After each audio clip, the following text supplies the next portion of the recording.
अस्सलामुअलैकुम, straight talk में खुश आमदीद। आपके साथ मैं हूँ आयशा बख्श। आज प्रोग्राम का आगाज़ तो हमने पंजाब में जो पाकिस्तान पीपल्स पार्टी सियासी तौर पर हलचल कर रही है उससे करना था, मगर अब से कुछ देर पहले ही बड़ी खबर ये आई कि पाकिस्तान तहरीक इंसाफ के सदर चौधरी परवेज इलाही को गिरफ्तार कर लिया गया है। पुलिस काफ़ी दिनों से उनकी गिरफ्तारी के लिए छापे मार रही थी। परवेज इलाही करप्शन समेत मुतादिद मुकदमात में नामजद हैं। परवेज इलाही ने 9 मई के वाक़यात की मजम्मत तो की थी, मगर PTI से अलग होने का ऐलान नहीं किया। अभी ये कहना कब्ल अज़ वक्त होगा कि परवेज इलाही की गिरफ्तारी के क्या असरात होंगे। क्या परवेज इलाही PTI का हिस्सा ही रहेंगे या उनकी तरफ से कोई प्रेस कॉन्फ्रेंस की जाएगी, इसके लिए भी थोड़ा इंतजार करना पड़ेगा। मगर गुज़िश्ता 1 साल के हालात वाक़यात देखें और चौधरी परवेज इलाही की सियासत, तो ये कहना पड़ता है कि परवेज इलाही कभी भी रिजिड सियासतदान नहीं रहे, बहुत ही लचकदार सियासतदान रहे हैं। मगर वो हालिया दिनों में या अभी जो इस वक्त हालात रहे, हवाओं का रुख जो बदला, वो समझ नहीं पाए या वो करना क्या चाह रहे थे सियासी तौर पर। इस वक्त गुफ्तगू इसी मामले पर रहेगी। पैनल में मेरे साथ हैं अबसार आलम, ज़ैगम खान, ईसार राना और आमिर ज़िया साहिब। आप चारों का बहुत शुक्रिया। सवाल आप सबके लिए, घाघ सियासतदान परवेज इलाही गिरफ्तार, कौन सा फार्मूला अपनाएंगे? सियासत से रिटायरमेंट, ब्रेक, PTI से अलहदगी या रज के सियासत? ज़ैगम खान साहब, एक ट्रैक रिकॉर्ड होता है हर सियासतदान का, एक तारीख होती है, किया जाता है कि वो आगे क्या कर सकते हैं या क्या कैपेसिटी रखते हैं। परवेज इलाही साहब किस तरफ बढ़ेंगे? आप दुरुस्त कह रहे हैं, और ख़ास तौर पे जो चौधरियों की पॉलिटिक्स है, 1950 से ये लोग सियासत में आए हैं, और अगर आप देखें तो तीनों मार्शल लॉ के ये साथी रहे हैं। अयूब ख़ान में भी के साथ रहे, ज़ियाउल हक के दौर में भी बहुत फ़ायदा उठाया, मुशर्रफ के दौर में तो फिर इनका तूती बोलता था कि जो सिविलियन साइड थी हुकूमत की वो इनके हाथ आ गई। अब उसकी वजह ये है कि जो इनका तर्ज सियासत है वो है पेट्रनेज बेस्ड, कि लोगों को आप हिस्सा दें, फंड्स में से हिस्सा दें, मदद दें, खैरात करें, हर तरीके से बांटें। और जो सियासतदान बांटता है वो जेब से तो नहीं बांटता, वो फिर रियासत से लेकर बांटता है। और जब रियासत से लेकर बांटता है तो उसकी सियासत ऐसी होती है कि वो मुसलसल हुकूमत में रहने की कोशिश करता है और ताकतवर हलकों के साथ बना के रखता है। तो चौधरियों की ये सियासत रही है, हमेशा रही है, और चौधरी परवेज़ इलाही भी इसी उसूल पर चलते रहे हैं। लेकिन 2.5 साल में जो उनकी सियासत है उसने थोड़ा सा एक मुख्तलिफ टर्न लिया। उन्होंने कुछ ऐसे जुए खेले या कुछ ऐसे फ़ैसले किए जो इस वक्त आके उनके लिए मुश्किल पड़ गए हैं। वो उन्होंने क्यों किए, उसमें शायद उस वक्त की PTI की मकबूलियत का भी अंसर था, शायद उनके जो बेटे के एम्बिशंस हैं और जो सोच है उसका भी एक बड़ा अमल दखल था। ना कभी इनकलाबी रहे हैं चौधरी, ना कभी नाफरमान रहे हैं। तो इस वक्त मुझे लगता है हालात जिस तेज़ी से बदले हैं उनके साथ चौधरी एडजस्ट नहीं कर पाए, वो समझ ही नहीं पाए, और शायद बहुत से दूसरे लोगों के साथ भी हुआ होगा। लेकिन बड़े सियाने लोग हैं, मुझे नहीं लगता कि उन्हें एडजस्ट करने में, समझने में कोई बहुत ज़्यादा अब देर लगेगी। जब उनको मौका होगा बैठकर गुफ्तगू करने का, मुझे तो इस वक्त भी फ्रैंकली यकीन नहीं है कि जो आज़ाद थे तो क्या उनको आज़ाद रखा गया था या वो वाकई छुपे हुए थे। और इस वक्त जो गिरफ़्तार हुए हैं ये असली वाली गिरफ़्तारी है या ये भी फरमाइशी गिरफ़्तारी है, क्योंकि PTI के जो कुछ लीडर हैं वो तो बड़ा वाज़े तौर पर लग रहा है कि इस वक्त वो फरमाइशी गिरफ़्तारी में। अब उनके पास चॉइस क्या है? मेरे ख्याल में 2 ही चॉइसेस हैं। एक चॉइस तो ये है कि भाइयों की सुलह हो जाएगी, वो मुस्लिम लीग काफ में चले जाएंगे। दूसरा ये है कि PTI के किसी धड़े को ज्वाइन कर लेंगे। ठीक है जी, ये एक सवाल उठा है इस गुफ्तगू में। आमिर साहब, ये असली ही गिरफ्तारी थी, दी गई गिरफ्तारी है, फरार की कोशिश थी, इस पर भी बड़ी गुफ्तगू हो रही है। मगर 90 की दहाई से अब तक देखें तो परवेज इलाही पर हमेशा करप्शन के इल्ज़ामात लगते रहे हैं। जो अभी बात हुई, अहम हलकों का उनके साथ ताल्लुकदारी रही, असर और रसूख रहा, बचते रहे। क्या अब की बार शिकंजा सख्त है या वो एडजस्ट कर लेंगे मामलात को? देखिए, हमारी जो तारीख रही है ना, एंटी करप्शन जो भी ड्राइव चलती है वो शुरू में तो बड़ी हौलनाक लगती है, लगता है कि इस मरतबा एहतसाब हो जाएगा, लेकिन फिर हम तारीख ही हमें बताती है कि वो एहतसाब रुक जाते हैं कहीं ना कहीं आकर। अच्छा, उसकी मिसाल आप देखें कि पिछले दौरे हुकूमत के अंदर वो तमाम लोग जो कहते हैं ना कि गर्दन जदनी थे, जिनके ऊपर करप्शन के मुबैना तौर पर ओपन एंड शट केसेस थे, माशाल्लाह आज उनकी पाँचों घी में हैं और लगता है कि उनसे ज़्यादा पवित्र, उनसे ज़्यादा दूध में धुले हुए साफ सुथरे लोग थे नहीं। और वो लोग जो उनका एहतसाब किया करते करते थे, आज उनके गिर्द जो है वो दायरा जो वो है पंजा जो है वो शिकंजा वो सख्त हो रहा है। तो इस मुल्क में ये जो एक तारीख रही है वहाँ पर अमूमन जो है वो इस तरह से नहीं होता कि एक अनबायस्ड किस्म का अकाउंटेबिलिटी ड्राइव हो रही हो।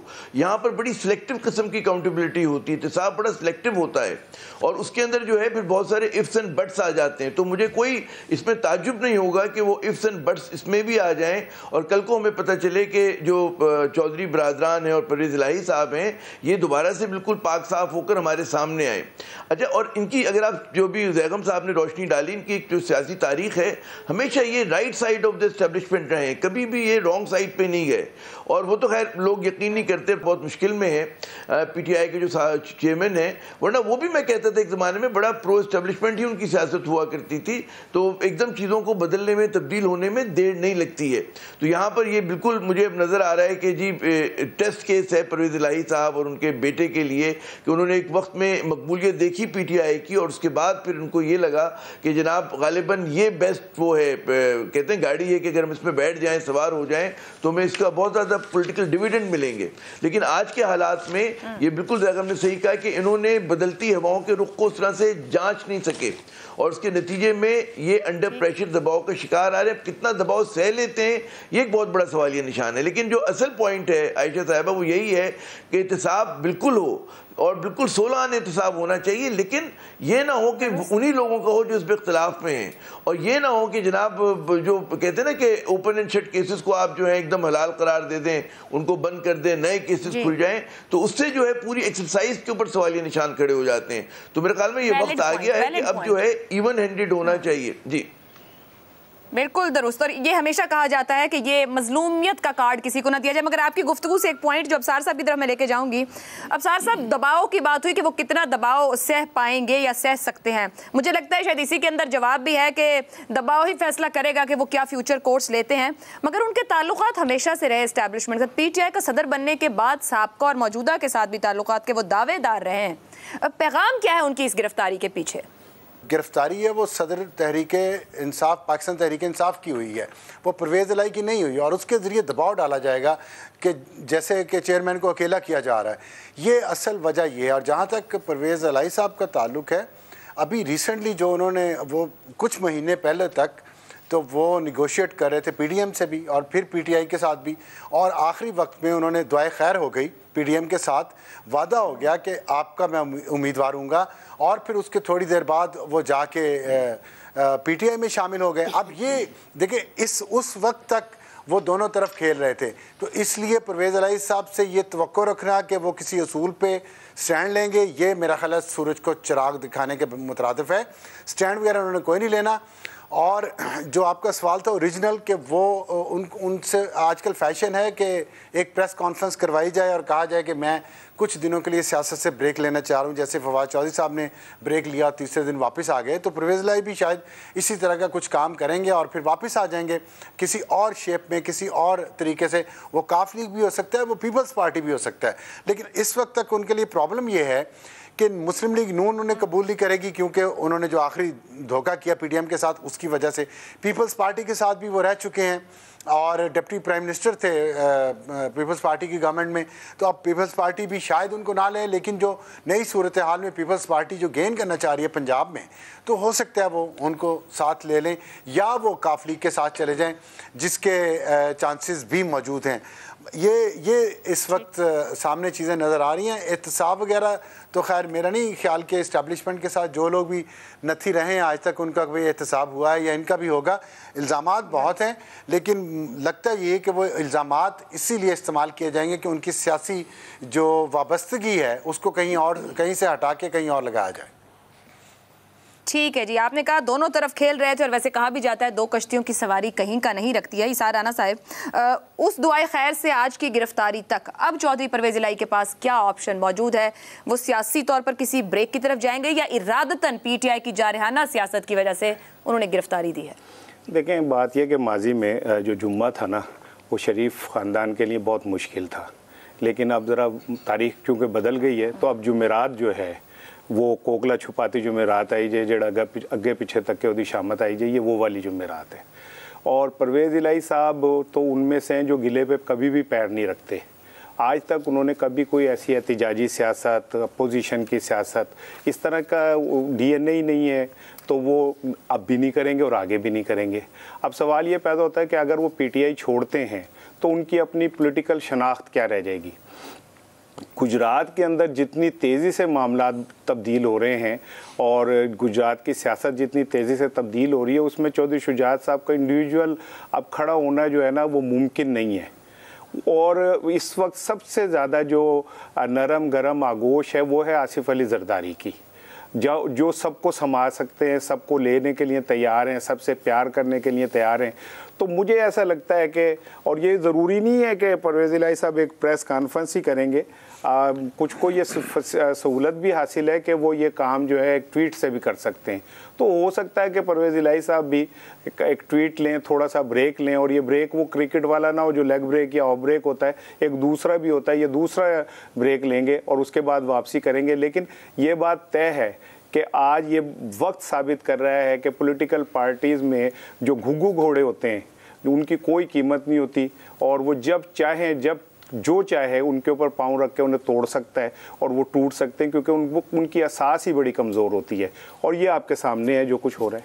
ठीक है जी, एक बात तो ये कर दी सार साहब ने कि सियासत में घुघु घोड़े होते हैं, मगर क्या करें कि सियासतदानों को यही पसंद होते हैं और यही सियासतदान एक दूसरों को तोड़ने को तैयार भी रहते हैं। दबाव PTI सदर पर है PTI चेयरमैन के लिए। मजीद इंतजार करें, एक ब्रेक लेते हैं, ब्रेक से वापस आएंगे तो बात करेंगे जनूबी पंजाब की सियासत और पीपल्स पार्टी की कोशिशों पर। स्ट्रेट टॉक में एक बार फिर खुशामदीद। इस साल अक्टूबर में होने वाले आम इंतखाबात के लिए सफ़बंदियों में आए रोज़ तेज़ी आती जा रही है। कहीं किंग्स पार्टी बनाने की तैयारियां हैं तो दूसरी तरफ बड़ी सियासी जमातें भी अपनी इंतखाबी पोजीशन को बेहतर करने के लिए सरगर्म हैं। गुज़िश्ता रोज़ पंजाब से ताल्लुक़ रखने वाले 20 से ज़ायद सियासतदानों ने लाहौर में आसिफ अली जरदारी से मुलाकात की और पीपल्स पार्टी में शामिल होने का ऐलान कर दिया। इन 24 सियासतदानों में से अक्सर का ताल्लुक़ जनूबी पंजाब से है। पीपल्स पार्टी काफ़ी अरसे से जनूबी पंजाब को अपना मजबूत सियासी गढ़ करार देती है। कौमी और सूबाई असम्बली में जनूबी पंजाब से अक्सरियत ना मिलने के बावजूद पीपल्स पार्टी यहाँ पर टफ फाइट ज़रूर देती है। 2018 के इंतखाबात के नताइज को देखा जाए तो कौमी असम्बली में जनूबी पंजाब से PTI के 23, नून लीग के 11, पीपल्स पार्टी के 5, काफ लीग 1 और 5 अरकान आज़ाद हैसियत में मुंतखब हुए। यहाँ ये बात याद रहे कि 2018 के इंतखाबात से पहले जनूबी पंजाब में खुसरो बख्तियार की क़यादत में जनूबी पंजाब सूबा महाज बनाकर बड़े पैमाने पर इलेक्टेबल्स को PTI में शामिल करवाया गया था। जनूबी पंजाब के अवाम को अलग सूबे का ख्वाब दिखाकर ये इलेक्टेबल्स इंतखाबात में कामयाब हो गए, मगर खुसरो बख्तियार ने वजारत भी ले ली। उधर जनूबी पंजाब के अवाम को फिर से सियासी धोखा दिया गया। 2018 में जहांगीर तरीन जैसे सियासतदान भी जनूबी पंजाब में अपने असर और रसूख को PTI के लिए बरूए कार ला रहे थे। अब की बार सूरत हाल और हालात बिल्कुल मुख्तलिफ है। जनूबी पंजाब से इलेक्टेबल्स PTI के खेत से उड़कर इधर उधर देखना शुरू हो गए हैं। जहां तक नून लीग का ताल्लुक है तो गुज़िश्ता रोज़ पीपल्स पार्टी में शामिल होने वाले सियासी रहनुमा के मुताबिक उन्होंने पहले मुस्लिम लीग नून में जगह बनाने की कोशिश की, तहाँ मुस्लिम लीग नून ने उन्हें जगह देने से इनकार कर दिया, क्योंकि वो उन रहनुमाओं को खोना ही नहीं चाहते जो PTI के दौरे इख्तिदार में एस्टैब्लिशमेंट के दबाव के बावजूद नून लीग के साथ डटे रहे। यूं अब तक की सूरत हाल देखकर कहा जा सकता है कि जनूबी पंजाब ही नहीं बल्कि पूरे पंजाब से PTI से मुनहरिफ होने वाले इलेक्टेबल्स के पास फिलहाल दो बड़े ऑप्शंस दिखाई दे रहे हैं, एक पीपल्स पार्टी तो दूसरा जहांगीर तरीन ग्रुप। इसी मामले पर गुफ्तगू करेंगे कि पीपल्स पार्टी जो एफर्ट्स कर रही है इससे क्या निकलेगा। जरदारी पंजाब में सरगर्म, बिलावल की जनूबी पंजाब से इलेक्शन लड़ने की इत्तलात, क्या जनूबी पंजाब के सियासी खला का फायदा पीपल्स पार्टी को ही होगा। अब सारा आलम साहब, आपके ख्याल में पीपल्स पार्टी राइट टाइम पर राइट एफर्ट कर रही है, कुछ निकलेगा, या फिर दूसरी सूरत में हम देखेंगे कि पीपल्स पार्टी को कोई फायदा नहीं होगा? बिल्कुल, पीपल्स पार्टी राइट टाइम पे बिल्कुल राइट एक्शन कर रही। मैं तो आसिफ अली जरदारी साहब की फुर्ती पे हैरान हूँ कि जैसे ही उन्होंने देखा है कि जाल टूटा है और मछलियाँ इधर उधर भाग रही हैं, वो फ़ौरन अपना जाल लेके लाहौर पहुँच गए हैं, उन मछलियों को काबू कर रहे हैं। लेकिन आपने दो नाम लिए, आपने कहा आज पीपल्स पार्टी और जहांगीर तरीन ग्रुप जनूबी पंजाब में काफ़ी जगह बना सकते हैं ऑप्शन, लेकिन एक बहुत बड़ा ऑप्शन आप भूल रही हैं, वो है शाह महमूद कुरैशी का। अगर शाह महमूद कुरैशी PTI के चेयरपर्सन हो जाते हैं या अलग से वो कोई ग्रुप बना लेते हैं तो वो डेफिनेटली एक बहुत बड़ा फैक्टर होगा जनूबी पंजाब की सियासत में। और चौथा फैक्टर जो है ना वो नून लीग का है। तो मुझे तो जनूबी पंजाब की सियासत जो है वो एक चौमुखी जंग की सूरत नज़र आ रही है अगले इलेक्शन में, जहाँ पे 4 बड़े ग्रुप्स जो हैं, 4 बड़े मैग्नेट सेंटर जो हैं वो आपस में कम्पीट करेंगे और वहाँ टूट फूट ज़्यादा होगी। और ये एक बदकिस्मती भी है सियासी जमातों के लिए भी है, सियासी अमल के लिए भी, कि अब देखें ना आप कि जो वफाकी जमातें थीं जितनी भी थी, पाकिस्तान पीपल्स पार्टी थी पहले, फिर मुस्लिम लीग नून थी, फिर पीटीआई थी, उन तीनों को ऐसा तोड़ा फोड़ा गया है और ऐसा उनके टोटे टोटे किए गए हैं कि उनमें से कोई भी अब जो है पूरे मुल्क में एक मुनासिब तरीके से पूरे मुल्क से वो वोट बैंक नहीं बना सकती, ना ही सीटें ले सकेंगे। और बल्कि अब तो सूबों के अंदर भी उनकी अलग अलग पॉकेट्स बनना शुरू हो गई हैं कि सूबों के अंदर भी वो एक रीजनल पार्टी बन जाएंगी। ना सिर्फ कि पहले सूबाई जमातें बन गई थी पाकिस्तान पीपल्स पार्टी, लेकिन अब पीटीआई की मौजूदगी में और एमक्यूएम की मौजूदगी में सिंध में अर्बन एरिया उनके हाथ से निकल गया। पंजाब में नून लीग पहले पंजाब तक महदूद हुई, अब वो पंजाब से भी सेंट्रल पंजाब तक उसको महदूद करने की कोशिश की जा रही है। जैसे जनूबी पंजाब का मैंने कहा, पीटीआई की जड़ें चारों सूबों में थी, आप देख ले पंजाब में क्या हो रहा है, सिंध में क्या हो रहा है, उसके साथ बलूचिस्तान में तो तकरीबन नॉन एग्जिस्टेंट है, केपी में उनके साथ क्या होगा ये अगले आने वाले दिनों में आपको नज़र आ जाएगा। तो ये बदकिस्मती है पाकिस्तान की सियासत की कि यहाँ पर सियासी जमातें जिनको मजबूत होना चाहिए था तमाम फेडरेटिंग यूनिट में, उनको तमाम फेडरेटिंग यूनिट में कमज़ोर करके सूबाई की सतह पे भी उन्हें रीजनल पार्टीज बना दिया गया, जो बड़ी बदकिस्मती की बात है। ठीक है जी, मगर एक पॉइंट आया यहाँ पर कि पीटीआई के इलेक्टेबल्स या छोड़ के जाने वाले या फिर वो जो पीटीआई वोटर है वो कुरैशी साहब के नीचे एडजस्ट, एक और नक्शा भी बनेगा। इसी को आगे बढ़ाएंगे ब्रेक के बाद। प्रोग्राम में आपको एक बार फिर खुशामदीद कहेंगे। आमिर ज़िया साहब, गुफ्तगू हम कर रहे हैं कि पंजाब में पाकिस्तान पीपल्स पार्टी की कोशिशें, खबरें ये भी हैं कि बिलावल भुट्टो जनूबी पंजाब से आने वाले आम इंतखाबात में हिस्सा लेंगे। पीपल्स पार्टी को फ़ायदा होगा या अगर पीटीआई का वोटर किसी भी अम्ब्रेला के नीचे इंटैक्ट होता है तो कोई फ़ायदा नहीं होगा फिर?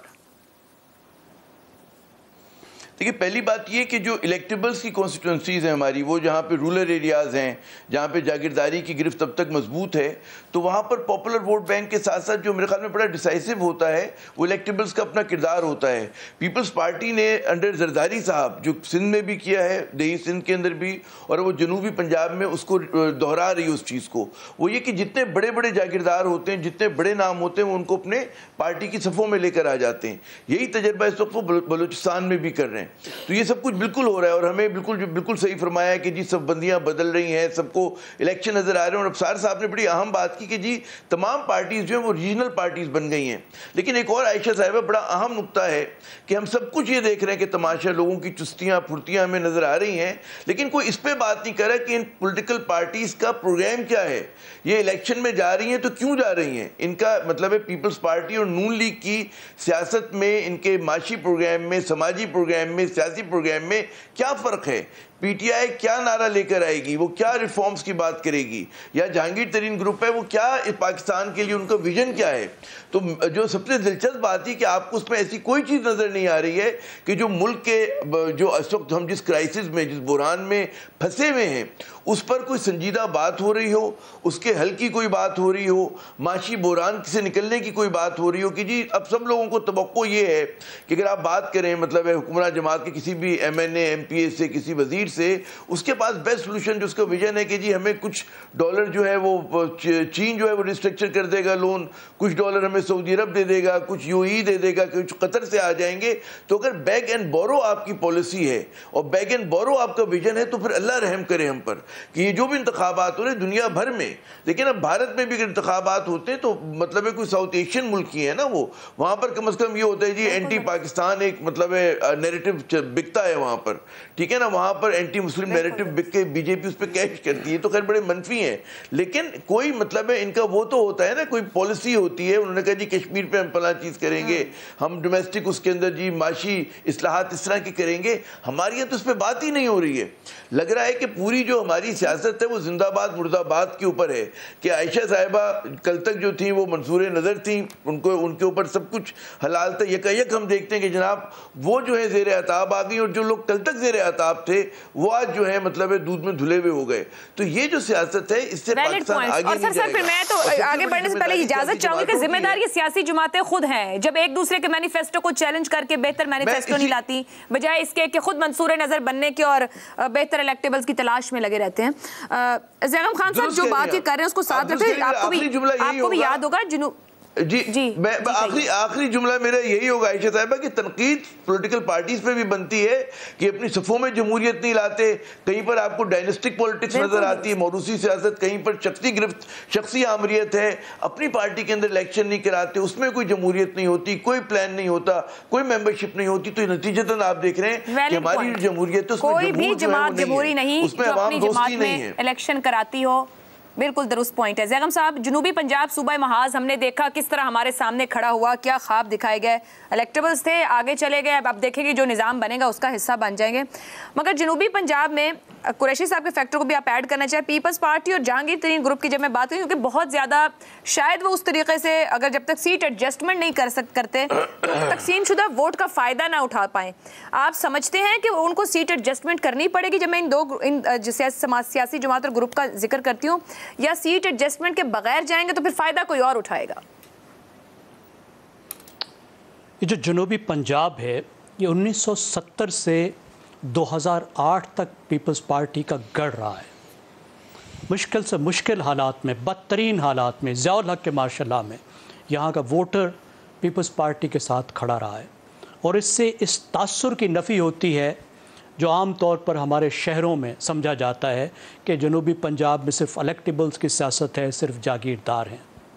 पीपल्स पार्टी के साथ ये इलाका इसलिए खड़ा रहा कि पीपल्स पार्टी ने इस इलाके को लीडरशिप में हिस्सा दिया, उनको वज़ीर आज़म दिए, वज़ीर आला दिए, गवर्नर दिए, स्पीकर दिए। और दूसरी बात, पीपल्स पार्टी ने इस इलाके को वसाइल में से हिस्सा दिया। ये वो काम है जो किसी दूसरी जमात ने नहीं किए। मुस्लिम लीग नवाज़ की पूरी तवज्जो सेंट्रल पंजाब में रही है और यही वजह है कि 2008 के बाद जब पीपल्स पार्टी कमज़ोर हुई तो कोई दूसरी पार्टी उस तरीके से जनूबी पंजाब में जगह नहीं बना सकी, क्योंकि किसी दूसरी जमात ने उस तरह इन्वेस्ट ही नहीं किया। मुस्लिम लीग नवाज़ ने कौन सा हिस्सा दिया उस इलाके को? कितना वजारतों में हिस्सा होता है या कितना वसाइल में हिस्सा होता है? तो जरदारी साहब जो मुसलसल इस कोशिश में लगे हुए थे कि इस इलाके को विन बैक करें, पिछले इलेक्शन में उनको थोड़ी सी कामयाबी हुई, बहुत बड़ी कामयाबी नहीं थी, लेकिन बहरहाल मुजफ्फरगढ़ ज़िले से उन्होंने 2 सीटें ले ली MNAs की, रहीम यार ख़ान से ले ली। फिर बाई इलेक्शन में बहुत बड़ी कामयाबी थी पिछले साल अक्टूबर में जब मूसा जो हैं अली मूसा गिलानी उन्होंने सीट जीती। अब इस वक्त मैं इत्तफाक करता हूँ अफसार साहब से कि 4 तरफ की लड़ाई है। पीपल्स पार्टी कुछ ना कुछ सीटें पहले से ज़्यादा लेगी, लेकिन कोई स्वीप करने के इम्कानात नज़र नहीं आते। ख़ुद जहांगीर तरीन साहब का ग्रुप, उसके पास तकड़े इलेक्टेबल्स हैं, वो भी एक अहम फैक्टर होगा। मुस्लिम लीग नवाज़ भी मौजूद है, उसको इनकम्बेंसी का फ़ायदा होगा, हुकूमत का फ़ायदा होगा। इस वक्त उसका सिविल सर्विसेज पर भी बहुत ज़्यादा असर होगा अगले इलेक्शन में। और PTI भी किसी न किसी शक्ल में मौजूद होगी, धड़े की शक्ल में या डायरेक्टली, और शाह महमूद साहब का भी असर होगा। अब आपकी जो बात है इसमें, अगर कोई 2 ग्रुप्स इकट्ठे हो जाते हैं तो जाहिर है उनका असर बढ़ जाएगा। पीपल्स पार्टी और मुस्लिम लीग नवाज़ का वोट तो मिक्स होता ही नहीं है, लेकिन देखिए किस तरफ को बात जाती है। 4 तरफ की लड़ाई है, कौन ज़्यादा बेहतर लगता है, लेकिन पीपल्स पार्टी जो है वो यकीनन फ़ायदे में रहेगी, यकीनन फ़ायदे में रहेगी। इसार साहब, इत्तेहादी हुकूमत है, जितना माशी दबाव, मसाइल, परेशानी है मुस्लिम लीग नून की तरफ जा रही है, पीपल्स पार्टी पे कोई सवालिया निशान नहीं। पीपल्स पार्टी पंजाब में फ़ायदा उठाएगी? देखिए, जो मुसलसल आज हम बात कर रहे हैं कि जो जनूबी पंजाब है वो राब्ता कर रही है आसिफ अली जरदारी साहब से, लेकिन कल मेरी इतलात ये हैं कि कल सेंट्रल पंजाब गुजरात से एक फ़ारूकी ख़ानदान है, उनके साहबजादे उमर मसूद फ़ारूकी, और वो नून लीग का हिस्सा थे, उन्होंने भी पीपल्स पार्टी ज्वाइन की है। तो ये एक आप अगर आप बात समझें तो ऐसा है जैसे दिल्ली लूटने के बाद जिसके पास सबसे ज़्यादा पैसे होते थे वो सबसे ज़्यादा चीज़ें खरीद सकता था। इस वक्त सूरत हाल आसिफ जरदारी साहब की है कि उनके पॉकेट में ख़रीदने की ताकत मौजूद है। अच्छा, दूसरी बात यह है कि अफसार साहब ने जो अभी बात की, मैं थोड़ा सा इसे बढ़ाना चाहता हूँ कि मोहतरमा बेनज़ीर भुट्टो शहीद को कहा जाता था चारों सूबों की जंजीर, और फेडरेशन को ऐसी लीडरशिप की ज़रूरत होती है जो चारों सूबों में मकबूल हो और चारों सूबों को के अवाम को लेके चल सके। मोहतरमा बेनज़ीर भुट्टो को हम कहते थे चारों सूबों की जंजीर, वो जंजीर तोड़ दी गई, शहीद कर दिया गया। पाकिस्तान को ज़रूरत है ऐसी लीडरशिप की जो चारों सूबों के अवाम की तर्जुमानी कर सके। ठीक। अनफॉर्चुनेटली हमने तो सूबाई की जगह पे रीजनल पार्टियां बना ली हैं। मैं वेलकम बैक करना चाहता हूं पीपल्स पार्टी को, चाहे किसी तरह भी हो, क्योंकि बहरहाल वो एक फेडरेशन की अलामत किसी दौर तक रही है। लेकिन आखिरी सिर्फ 2 जुमले कहूँगा कि क्या पाकिस्तान की सियासत में कोई ज़मीर, कोई अखलाकियात, कोई आइडियालॉजी भी एग्जिस्ट करता है कि नहीं?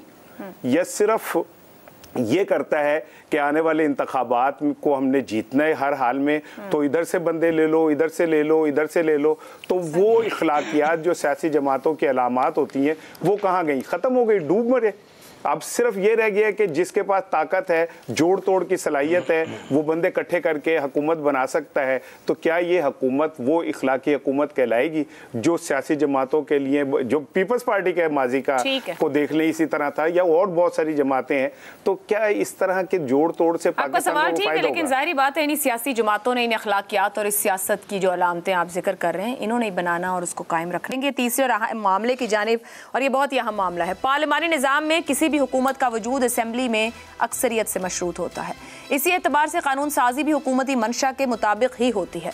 मौजूदा हुकूमत की बात की जाए तो इसने पार्लियामेंट में अपनी अक्सरियत का फ़ायदा उठाते हुए मईशत और दूसरे मसाइल पर अहम कानून साजी में उतनी दिलचस्पी नहीं दिखाई जितनी 2 उमूर पर, एक अदालती दायरा इख्तियार और दूसरी नैब कवानीन में तरामीम।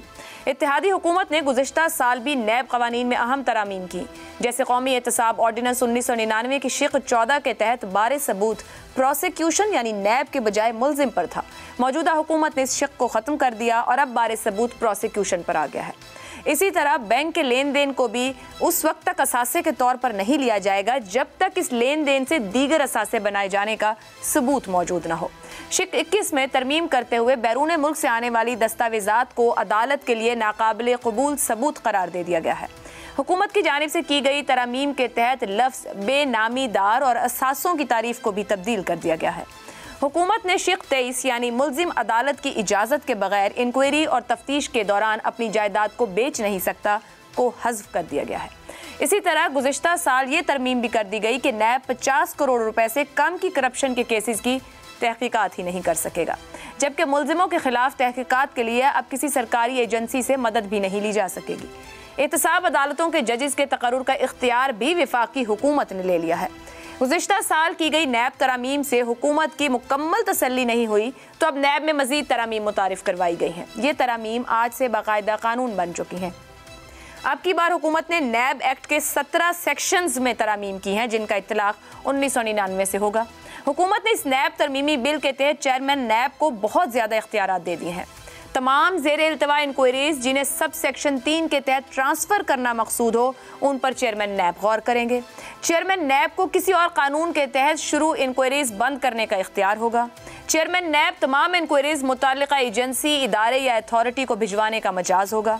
नैब इंक्वायरी में मुतमईन न होने पर चेयरमैन नैब मुताल्लिका अदालत को केस ख़त्म करने और मुल्जिम की रिहाई के लिए मंजूरी की गर्ज से भेजने का भी मजाज होगा। इसी पर गुफ्तगू करेंगे। सवाल यह है, नैब कवानीन में तरामीम, चेयरमैन नैब को मजीद इख्तियारात दे दिए गए। गुज़िश्ता साल अपने लिए सहूलतकारी की गई, अब नई तरामीम के ज़रिए किसको राज़ी किया गया है? ज़ैगम खान साहब, ये जितनी तरामीम की गई हैं, कितना आम बंदे को फ़ायदा होने वाला है? किसके लिए ये सब हो रहा है? सब कुछ अपने लिए हो रहा है। आम बंदे को इसका क्या ताल्लुक़ है या उसको क्या फ़ायदा होगा? नैब के दांत निकाले गए हैं और इसके अलावा आप तवक्को भी क्या कर सकते थे? ये वही नैब है जो पिछली हुकूमत में इंतकाम का एक बदतरीन टूल था। तरह तरह से उसको इस्तेमाल किया गया। उस वक्त की जो अपोजिशन थी, जो इस वक्त की हुकूमत है, उसके ख़िलाफ़ तो उन्होंने कोशिश की है, एक तो ये कि उसके पास वो ताकत ना रहे जिसका फ़ायदा इस वक्त की अपोजिशन को हो रहा है। आप ये जहन में रखिएगा कि जो पहले तरमीमें हुई उसका तमाम तर जो फ़ायदा मिला वो इस वक्त की अपोजिशन को मिला, क्योंकि तरमीमों के बग़ैर जो नैब का कानून था उसमें तो 6-6 माह ज़मानत ही किसी को नहीं मिलती थी। तो इस वजह से पूरी अपोजिशन उस वक्त की जो है वो 6 महीने से 1 साल तक जेलें गुजार कर आए, जितने बड़े लीडर थे। अभी जो ताज़ा तरीन अगर आप देखें, जो अभी ये रिफॉर्म्स हैं या जो तब्दीली है, अमेंडमेंट्स हैं, इसमें इख्तियारात ज़रूर दिए गए हैं, लेकिन जो इख्तियारात हैं इसका मकसद एक तरह की सहूलत देना है उन लोगों पर जिन लोगों के ख़िलाफ़ साल हा साल से केस मौजूद हैं और डारमेंट पड़े हैं और किसी वक्त भी उनको पॉलिटिकली मिसयूज़ किया जा सकता है। तो ये तरमीम तो मेरे ख़्याल में मुनासिब है, लेकिन जो अफसोस की बात है वो ये है कि ये वाली हुकूमत अगरचे इनके पास टाइम कम था, एहतसाब का कोई ऐसा निज़ाम लाने में नाकाम रही है जो निज़ाम इस निज़ाम का जो इंतकामी निज़ाम है उसका मुतबादिल हो, लेकिन लोगों को उस पर ट्रस्ट भी हो, और अगर कोई हुकूमत के अंदर ताकतवर फ़र्द, वो ब्यूरोक्रेट हो, रियासती अशराफिया से हो या हुकूमती अशराफिया से हो, उसका एहतसाब भी किया जा सके। ठीक है, मैं आगे बढ़ेंगे क्योंकि वक्त कम हो जाएगा मेरे पास। अफसार साहब, हालिया तरमीम से पहले हमने गुज़िश्ता 5 साल गुज़िश्ता चेयरमैन नैब जस्टिस जावेद इकबाल के कारनामे भी देखे। मज़ीद बाइख्तियार चेयरमैन नैब, कारनामे क्या रहेंगे फिर?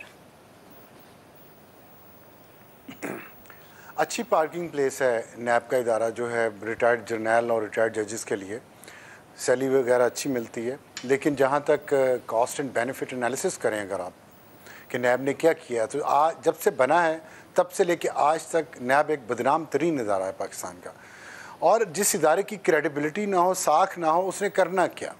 तो मैं तो ये समझता हूँ कि नैब की यूटिलिटी ही कोई नहीं है इस मुल्क में, सिवाय इसके कि उसको एक सियासी हथियार के तौर पे इस्तेमाल किया जाता है सियासी मुखालफिन के ख़िलाफ़। इसके अलावा नैब ने अगर करप्शन इस मुल्क में कम किया तो बता दें, नैब ने कोई बहुत बड़े बड़े केसेस पकड़ के सज़ा दिलवाई है और उससे कोई इबरत पकड़ी है दूसरे लोगों ने तो बता दें, और जितने पैसे नैब पे ख़र्च हो रहे हैं जो उन्होंने रिकवर किए हैं या उन्होंने रिश्वत की रेशो कम कर दिया इस मुल्क में तो वो बता दें। अगर ये सब कुछ नहीं हुआ और सिर्फ उसको एक इंतकामी हथियार के तौर पे इस्तेमाल किया गया, सियासी लोगों के बाजू मरोड़ने के लिए इस्तेमाल किया गया है, उनकी वफादारियाँ तब्दील करने के लिए इस्तेमाल किया गया है, तो फिर मैं समझता हूँ ये बिल्कुल एक नाकाम तरीन इदारा है और इसको बंद कर देना चाहिए।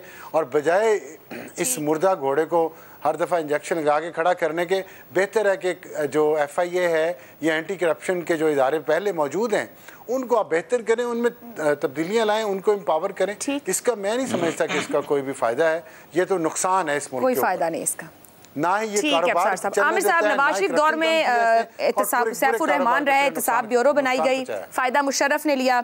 आसिफ जरदारी के दौर में उनके दोस्त दीदार हुसैन भी चेयरमैन नैब रहे, फिर वही नैब जरदारी साहब के खिलाफ भी इस्तेमाल हुई। ये जो हालिया तरमीम और इतने इख्तियारात एक शख्सियत के अंदर इकट्ठे करने, इसका फल कौन खाएगा? जी, मैं ये अर्ज़ कर रहा था कि पाकिस्तान जैसे मुल्क में जहाँ पे बदउनवानी जो है बहुत बड़ा मसला है, वहाँ पर मौसर एहतसाब कवानीन की ज़रूरत है। अब हम बदकिस्मती से ये जो आपने भी पूरी तफसील बयान की, आपके सवाल जो इब्तदाई आपने दिया इस इशू के ऊपर, उसमें नज़र ये आता है कि जनाब हुकूमत ने या इस वक्त जो पार्लियामेंट है उसने सहूलतकारी ये की है उन लोगों की कि जी बदनवान अफराद को सज़ा ना मिले, उनके जो थोड़ी बहुत जो परेशानी में भी मुब्तला होते थे तो वो भी ना हों। तो इस मरतबा जो पूरी तरमीम की गई है वो फैसिलिटेट करने के लिए की गई है कि जी इस मुल्क में वाइट कॉलर क्राइम जो है कोई क्राइम नहीं है, और ये बड़ी एक अजीब बात है। जो दूसरी बात है कि जो फुर्ती इन्होंने दिखाई थी नैब कवानीन, अब मेरा सवाल जो आपने कहा भी कि कितने लोगों का मसला है, पाकिस्तान के 99.999% अफराद का मसला नहीं है नैब, ये चंद दर्जन लोगों का मसला है, कुछ बड़े लोगों का मसला है, कुछ बड़े ख़ानदानों का मसला है। उसमें आप देखें कि उन्होंने जानबूझकर इस किस्म की तरमीम की जो पर्सन स्पेसिफिक हैं कि जी अगर बाहर से एविडेंस आपको नहीं आएगा तो जनाब किसको फ़ायदा हो रहा है। उन्होंने ये कहा कि जी कितने मिलियन अगर रुपीस से कम का अगर वो होगा फ्रॉड तो वो नैब के पास नहीं जाएगा। तो आप गिनते चले जाइए, उसमें आपको कुबरा पार्टी के जो है चेहरे नजर आएंगे कि किस तरमीम से किस शख्स को फ़ायदा पहुंचा। तो ये बात है। बिल्कुल दुरुस्त। आमिर साहब, मुझे जरा वक्त कम में इजाज़त दीजिएगा, मैं इसार साहब का पॉइंट ऑफ व्यू ले लूं। बड़ी माजरत आपसे। जी इसार साहब। अच्छा, देखें बात यह कि 7 अगस्त 1959 को बना था एबडो, अयूब खान ने बनाया था और उसके बाद ये चलता हुआ परोडा से होता हुआ आज इस शक्ल में आया है। ये सारा ही किसी दौर से को भी ले लें, सिर्फ अपने मुखालिफ को कुचलने का एक टूल था। इस हुकूमत ने बहरहाल सबक सीखा है और इसने अब इस बार इस तरह का बनाया है कि अगर नैब किसी को चक वडेगा तो उसका हाथ ही निकलेगा, क्योंकि दांत है ही नहीं अब इसके। और डेफिनेटली जो ताकतवर तबका है वो आपने कहा कि इसका फ़ायदा किसको होगा, तो इसका फ़ायदा इन्हें ही होगा, क्योंकि जो मुझे नक्शा नज़र आ रहा है अब ये जाने वाले नहीं और काफ़ी साल यहाँ रहने वाले, तो जाहिर है जो आने वाले हैं उन्होंने अपना रास्ता तो तलाश करना है। लेकिन सिर्फ एक जुमला कि गरीब आवाम भूखी मर रही है, आटा उनकी पहुंच से दूर चला गया, घी उनकी पहुंच से दूर चला गया, उनके पास खाने को कुछ नहीं है और इनके पास सिर्फ एक काम है कि हमने अपने रास्ते के कांटे जो उन्होंने करप्शन से पैदा किए हैं वो दूर करने। आप चारों का बहुत शुक्रिया। प्रोग्राम का वक्त, मुझे इजाजत दीजिए। अल्लाह हाफ़िज़।